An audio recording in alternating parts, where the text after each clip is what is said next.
बाळा येऊ का? अरे पप्पा तुम्ही अशी अचानक? मला सांगायचं ना, मी आली असती तुम्हाला घ्यायला. चला चला आतमध्ये. म्हटलं जरा तुला अचानक भेट द्यावी. नाही नाही, बसा, मी पाणी घेऊन हो येते. हो हो. या या बसा. आले फुकटचं खायला. तुमच्यासाठीच घर बनवलंय ना. बसा. पप्पा हे घ्या, पाणी पिऊन घ्या, फ्रेश व्हा तुम्ही. मी लगेच जेवण वाढते. दे दे बापाला तुझ्या गरम गरम जेवण दे. मी इथं धर्मशाळाच खोलली ना. काय झालं? असं काय बोलताय माझ्या पप्पांना? जावई बापू, काय झाले? काय चुकलंय का माझ्याकडनं? असं का बोलताय तुम्ही आल्यापासून? तुमचं नाही हो चुकलं, माझं चुकलंय तुमच्या पोरीशी लग्न करून.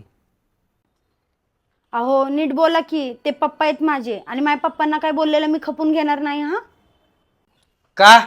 तुला आज एकदा फक्त मी तुझ्या वडिलांसोबत 2 मिनिटं वाईट बोललो तर तुला एवढा राग आला, आणि हे तू माझ्या आई वडिलांसोबत रोज करतीस. त्यावेळेस माझ्या काळजाला काय वाटत असन, मला किती त्रास होत असन. उगा ते आपल्या पोरांकडे बघून मी गप बसतोय, भांडण नको म्हणून गप बसतोय मी. गुडी, हे संस्कार दिलेत मी तुला? तू असं वागते यांच्या बरोबर? या ठिकाणी मी एक क्षण सुद्धा थांबणार नाहीयेत. असे संस्कार मी तुला दिले नव्हते.